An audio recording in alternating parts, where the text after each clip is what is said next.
Hi everyone, it's Miss Wendy and I'm back this week and we're going to be learning about creation. Creation is everything that God made.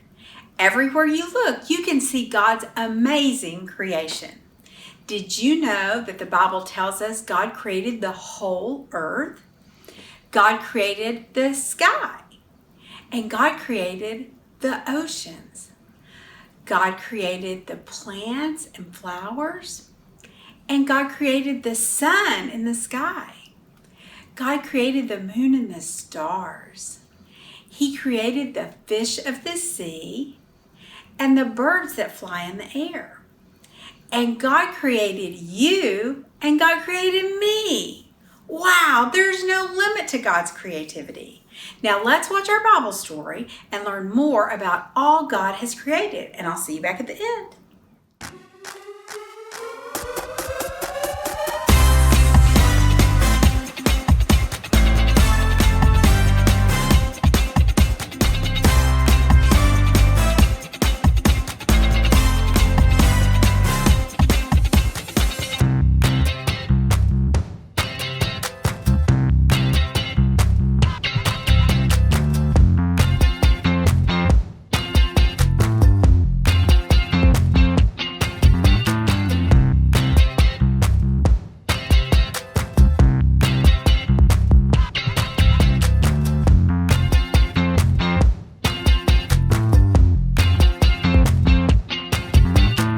I just wanna. I just wanna. I just wanna.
Raise the game.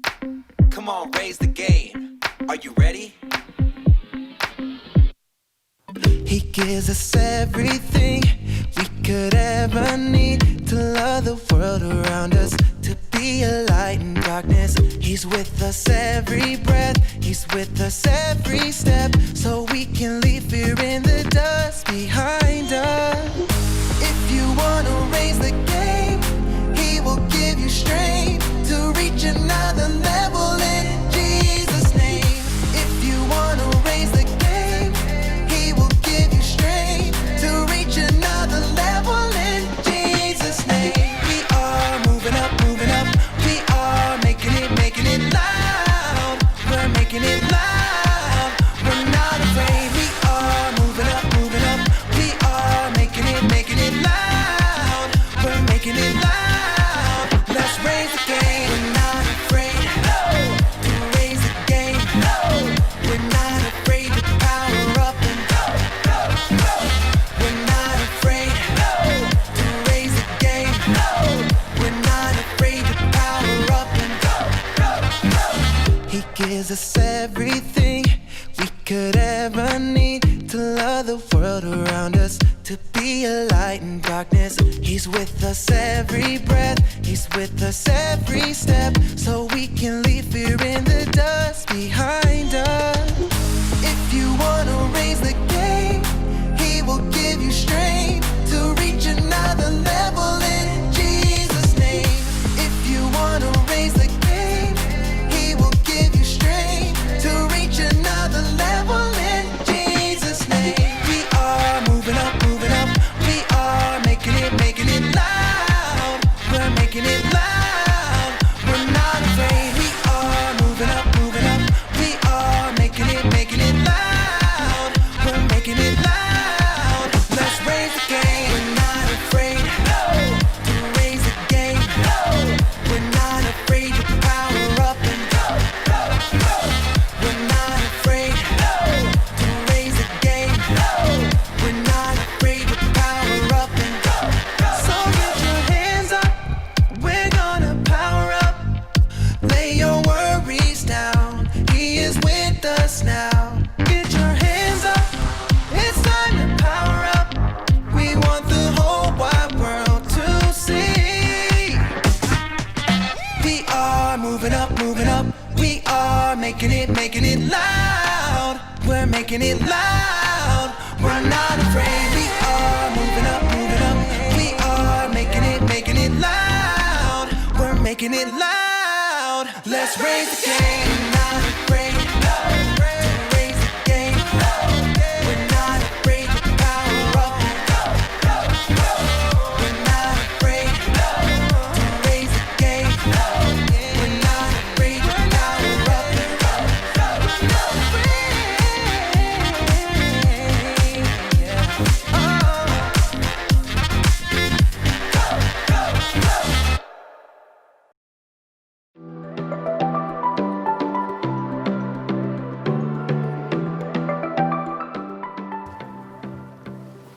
What's up, everybody? My name is Jacob, and today I want to talk to you about creativity.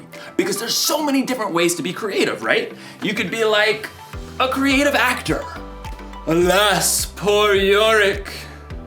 I knew him well. Who's Yorick? You got the wrong skull, kid. Oh. You could be a creative dresser. Hey!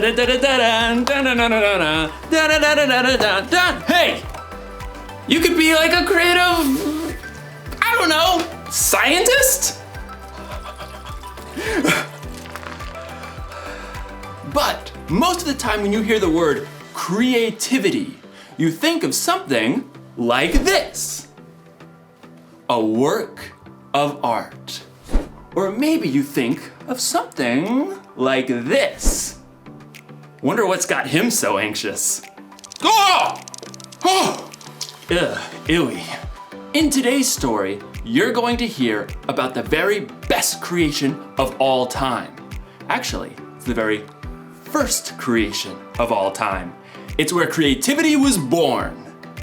And cockroaches. No, it's good. It's indescribable. See you in a few. The Bible. It's 66 books of history, stories, letters, and poetry that fit together to form God's one big story. The epic adventure of how He created us and loves us so much that He made a way to rescue us. As we travel through the Bible, from Genesis to Revelation, we discover people who met God and found their lives changed forever. Now, for an amazing story, inspired by the book of Genesis, chapters 1 and 2. In the beginning. The very beginning. Before the first breath. Before the first flash of color. Before the first moment in time. There was nothing. Nothing. Nothing except God. But when God saw nothing, He saw a blank canvas. He saw the perfect backdrop for a work of art beyond imagination. So, God created. From absolutely nothing, He brought forth the heavens and the earth. But there was no shape or form. God's Spirit hovered over the dark emptiness. Then, God called out, "Let there be light." Brilliant light shattered the darkness like golden trumpets on a still morning. Bright rays shimmered and danced in all the hues of the rainbow. God saw the light was good. He divided the light from the dark, calling the light day and the darkness night. Evening and morning together shaped the very first day of all time.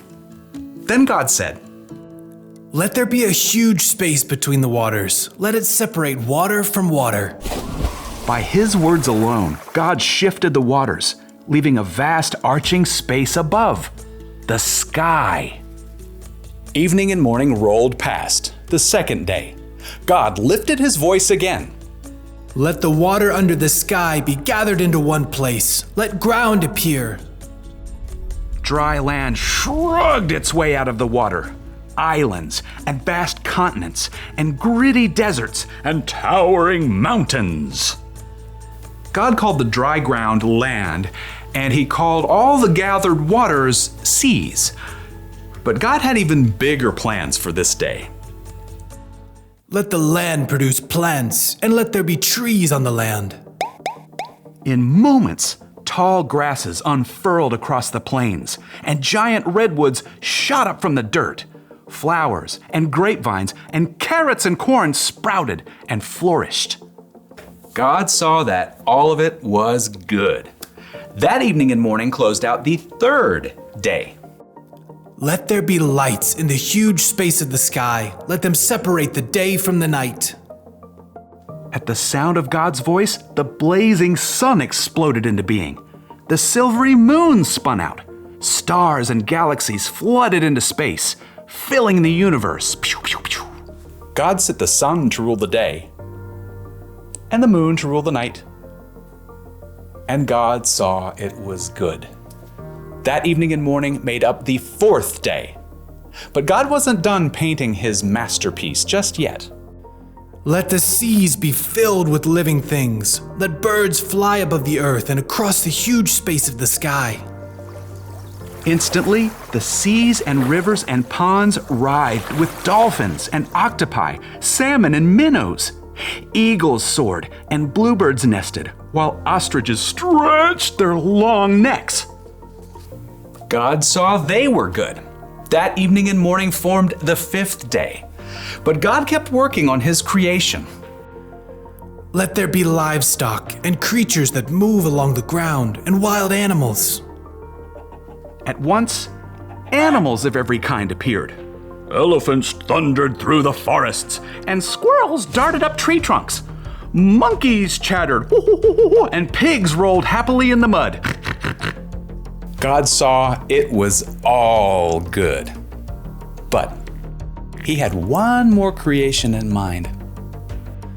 "Let us make human beings so that they are like us. Let them rule over the fish and the birds. Let them rule over all the animals." Then, with His own hands, God formed the very first man and the very first woman, Adam and Eve. I'm me. And you are you. And this place? It's beyond words. Unlike the animals, God made people in His image to reflect Him. "Have children and fill the earth. Rule over the fish and the birds and every living creature. I am giving you every plant on the earth for food." God looked over everything He had created and saw that it was very good.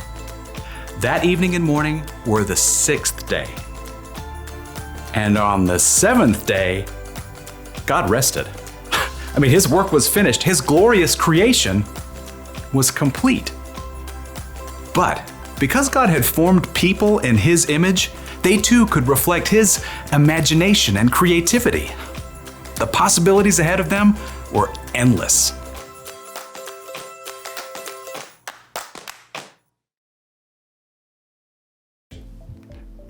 Okay, I just thought of another way to describe creativity. Creativity is imagining what you could do because you were made in God's image. I mean, God created everything, right? He made the stars and the planets and the mountains and the oceans. He made dogs and cats and elephants and ostriches. But when he made us, it got personal. God made us so that we think and feel and act tiny bit like him. We are made in his image. So check it. Imagine looking at yourself in a mirror. That's what God is like. And no, I'm not saying that he has the same hairstyle or eye color, but look a little bit closer. There's imagination behind your eyes. You have a smile that could encourage someone when they're feeling down. And your hands that could help someone lift a heavy load. Ugh. All right. There's no limit to what God can do through you. That's because there's no limit to God's creativity. That's the one thing to remember today. There's no limit to God's creativity. Seriously, take a look this week at the things God has made and let it blow your mind. Look at the stars in the sky and think about how it could take literally millions of years just to visit one up close. Listen to the sounds outside your window at night and let yourself wonder, how do crickets make that noise anyway? And then look really close in the mirror and see how unique you are. See the color and feel the texture of your skin. Look deep in the reflection of your eyes to see a God that made you and loves you more than you could even imagine. That should give us all a lot to think about.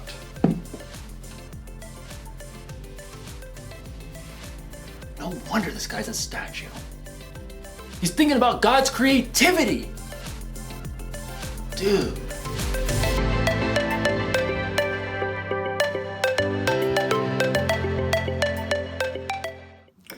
Wow, God created everything.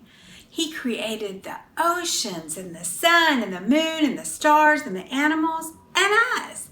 I'm most thankful that we're created in God's image. This week, let's take time to stop and look around so we can appreciate the wonderful world that God has made for us to enjoy. Bye, I'll see you next week.